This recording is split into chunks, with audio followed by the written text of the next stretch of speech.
Assalamualaikum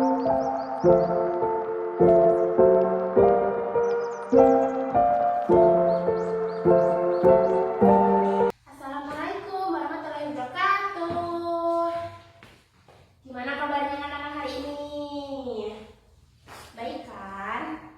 Kalau baik, alhamdulillah, ya alamin. Terus sebelum mulai pembelajaran, kita baca doa dulu ya. Baca doa dalam hati dimulai. Selesai. Nah, sebelum mulai pembelajaran, kita menyanyikan lagu nasional dulu. Lagu nasional Indonesia Raya. 1, 2, 3. Nah, sebelumnya kita udah belajar apa sih? Iya, belajar tentang perkembangan teknologi. Iya, perkembangan teknologi. Terus sekarang Ibu akan menjelaskan tentang atau materi hari ini ya, anak-anak. Materi hari ini Ibu akan menjelaskan tentang dampak positif dan dampak negatif perkembangan teknologi dalam kehidupan sehari-hari. Misalnya yang pertama, dampak positif dulu ya. Dampak positifnya yang pertama ada akses informasi. Kita jadi mudah mendapatkan informasi kapan saja dan di mana saja. Misalnya kita mau mencari berita. Sekarang gampang banget kan berita-berita cepat banget untuk viralnya. Nah, itu kita dapatkan dari aplikasi, ya kan? Nah, itu juga sudah ada di teknologis. Contohnya kayak di gadget atau handphone ya. Terus yang kedua ada konektivitas. Nah, konektivitas itu menghubungkan orang-orang di seluruh dunia. Misalnya, aku mau punya teman orang luar kota deh, kayaknya seru deh punya teman orang Bandung, atau seru deh kayaknya punya teman orang Korea misalnya. Nah, kita bisa menggunakan konektivitas ini, menggunakan aplikasi semacam aplikasi lainnya gitu. Terus yang ketiga ada efisiensi. Nah, efisiensi ini sangat berguna ya.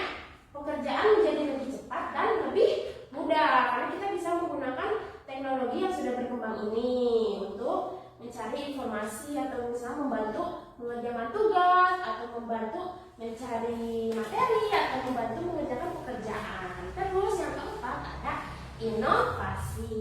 Inovasi munculnya teknologi baru yang bermanfaat. Misalnya contohnya ada GPT AI. Kalian tahu kan apa itu AI? Itu semacam sistem ya. Sistem teknologi yang sangat kalau sekarang itu sangat amat digandrungi oleh masyarakat.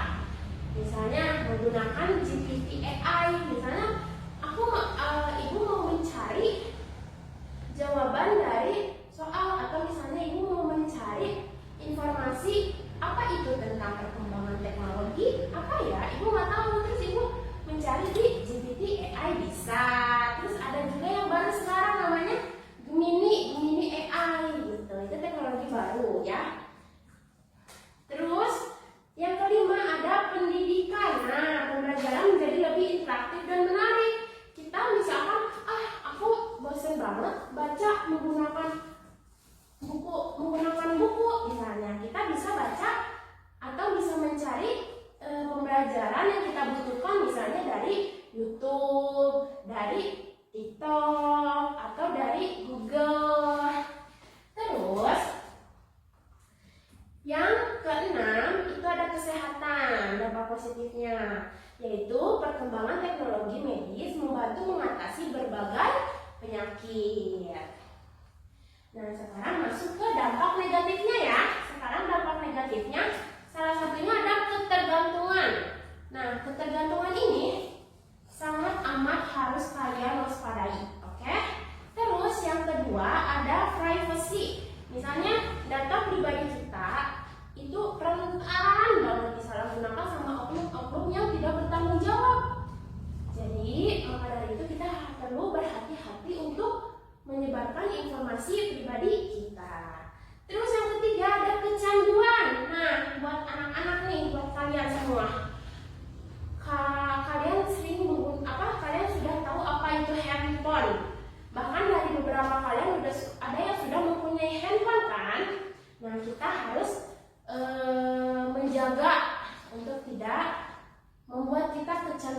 handphone misalnya ya.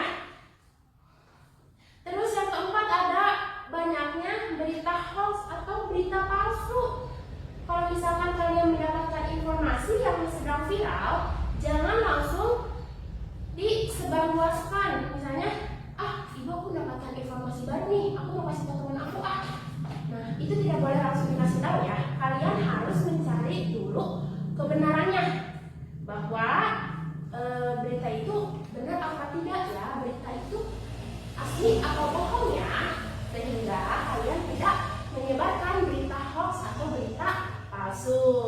Terus yang kelima ada kesenjangan digital juga, karena tidak semua orang memiliki akses yang sama terhadap teknologi. Nah, gitu. Selanjutnya, ibu punya teks bacaan tentang perkembangan teknologi. Ya, ibu punya teks bacaan tentang perkembangan teknologi. Nah, di teks ini ada soalnya juga ya.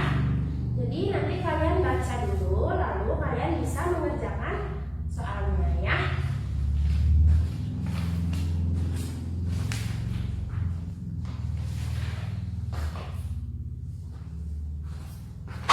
Udah ya, ibu ambil lagi ya. Jawabannya. Nih ya, ibu anggap kalian sudah mengerjakannya.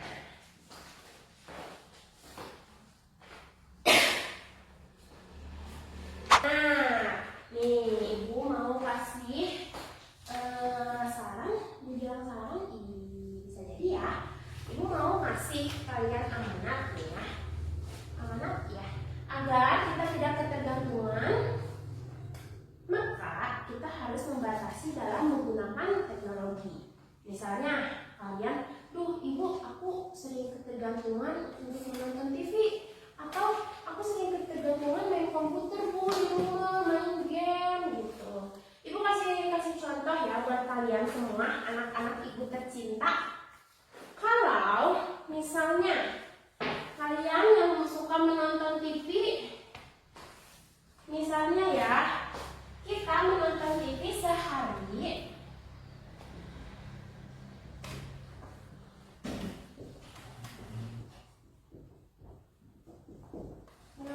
sehari itu 2 jam ya. Misalkan kita menonton TV itu sehari 2 jam, berarti dalam 1 minggu kita perlu waktu berapa jam ya Bu untuk menonton TV? Seharinya 2 jam, berarti dalam 1 minggu berapa jam? Ada yang tahu? Berarti kita harus kalikan dalam 1 minggu. 1 minggu ada berapa hari anak-anak? Ada 7 hari. 1 minggu ada 7 hari. Berarti kita harus kalikan 2 jam dikali 7 hari ya. 2 dikali 7. Hasilnya berapa? Pintar banget, hasilnya 14. Berarti waktu yang kita perlukan untuk menonton TV dalam 1 minggu itu 14 jam ya anak-anak. Nih, makanya kalau nonton TV jangan banyak-banyak jamnya ya. Biasakan nonton TV sehari maksimal 2 jam ya, agar dalam 1 minggu kita bisa menonton TV hanya 14 jam. Sisanya kita bisa belajar, bisa kita pakai untuk belajar, bisa kita pakai untuk bermain ya, refleksi refleksi diri kita. Terus yang nonton yang bermain komputer nih, biasanya anak-anak cowok ya. Anak-anak cowok biasanya selalu kecanduan bermain komputer, karena di komputer itu banyak sekali game ya, banyak sekali game. Nah, anak-anak cowok nih biasanya sering bermain game. Terus agar tidak kecanduan untuk bermain komputer, ibu saranin kalian sehari cuman bermain komputer dalam 30 menit aja. Coba ada yang mau itu enggak? 30 menit, sehari 30 menit, berarti seminggunya berapa jam? Seminggunya berapa menit? Nah, misalnya kita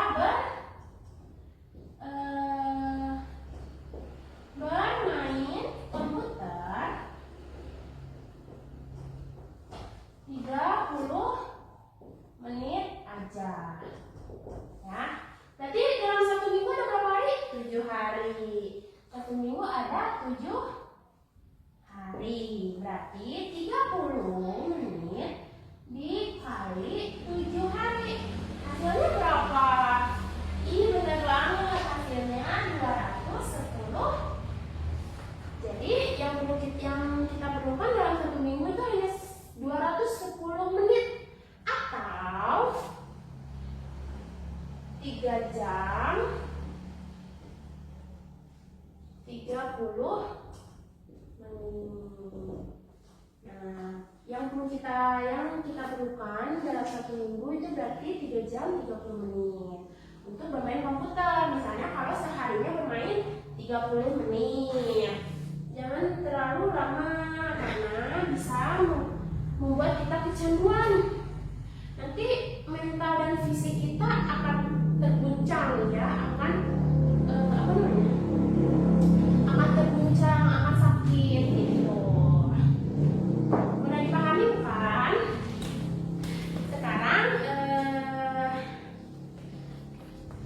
Sekarang materi yang dapat ibu sampaikan cukup segini saja. Terima kasih sudah hadir dalam pembelajaran bersama ibu. Untuk menutup kita bacakan hamdalah dulu ya anak-anak. Alhamdulillahirobbil alamin. Baik, kita tutup hari ini. Kita berdoa dalam hati ibu yang berikutnya. Berdoa dalam hati dimulai.